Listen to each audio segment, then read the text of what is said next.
You've purchased your instrument and now you are waiting for class to start and you're wondering, what can I do to get used to it? I'm going to show you how to hold the instrument so you can just get a little bit more familiar until that first class. If you are right-handed, you're going to hold the neck with your left hand and the body of it with your right hand. Your dominant hand will do the strumming.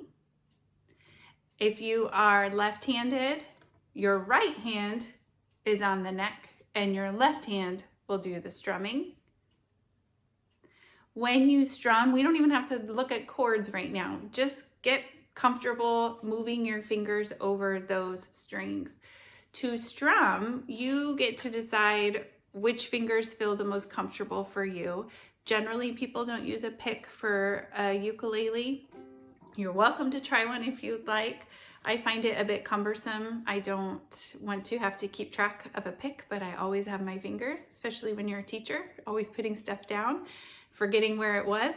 So I'm gonna mute my strings, which means I'm just gonna put my hands and grasp over the neck, and I'm just gonna practice strumming, which I like to strum with my thumb.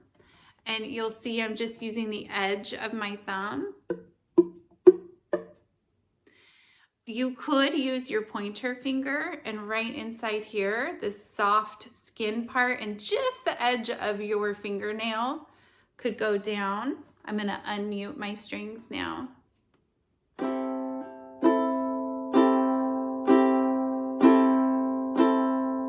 Your fingers are really relaxed underneath that pointer finger. You don't want your fingers all straight like this.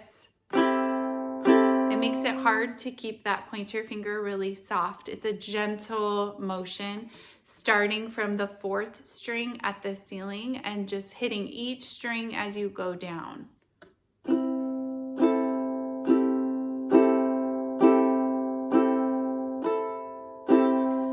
And it's okay at first, for the first couple weeks probably, your fingers are gonna get stuck.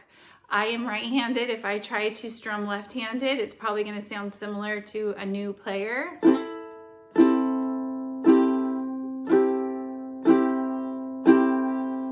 If I use my thumb,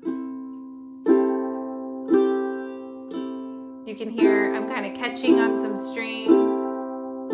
You wanna be strumming in this spot right here. This is the sweet spot, right between the top of the sound hole and the top of the body. That has a really good spot of tension on the strings for strumming. So I'm gonna go back to my right-handed hold because that's what I'm comfortable with. My hand has kind of a cradle or a C shape that I'm sticking the headstock on. I'm just gonna let it rest there and keep these fingers open. We're not doing any chords. We're just strumming, getting comfortable holding the instrument.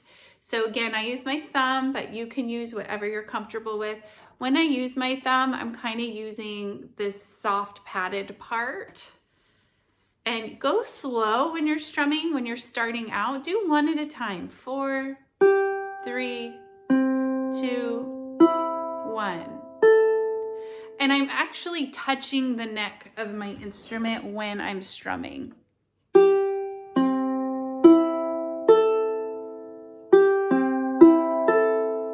Kind of push down on that neck a little bit.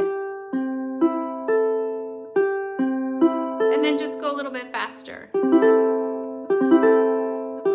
Right now I'm holding the body with my other fingers. If you're doing that, just let go and relax that hand. You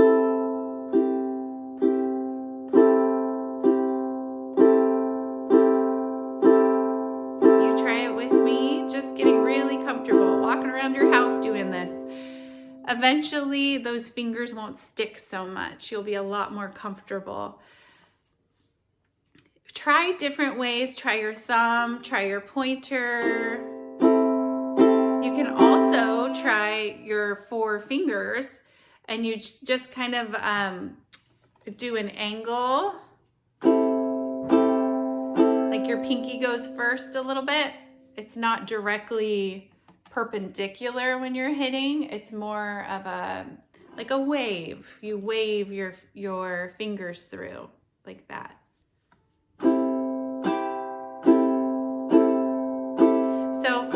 more strums. See what feels comfortable for you. Switch between your thumb, your pointer, forefingers.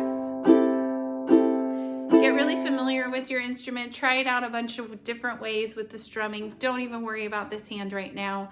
Before we meet, if you just get to a point where you're comfortable strumming, or you have an idea, even if you don't know how to strum yet, totally fine, we're going to go over it, but you at least have an idea of what you're comfortable with. Like, wow, my thumb feels a lot more comfortable, or my four fingers just feel really natural. There's no right or wrong. Again, this is not about teaching you to be a professional performer. This is about getting you comfortable with the instrument so you can learn how to play it, so that you and your students can have all those many benefits of music. Have fun.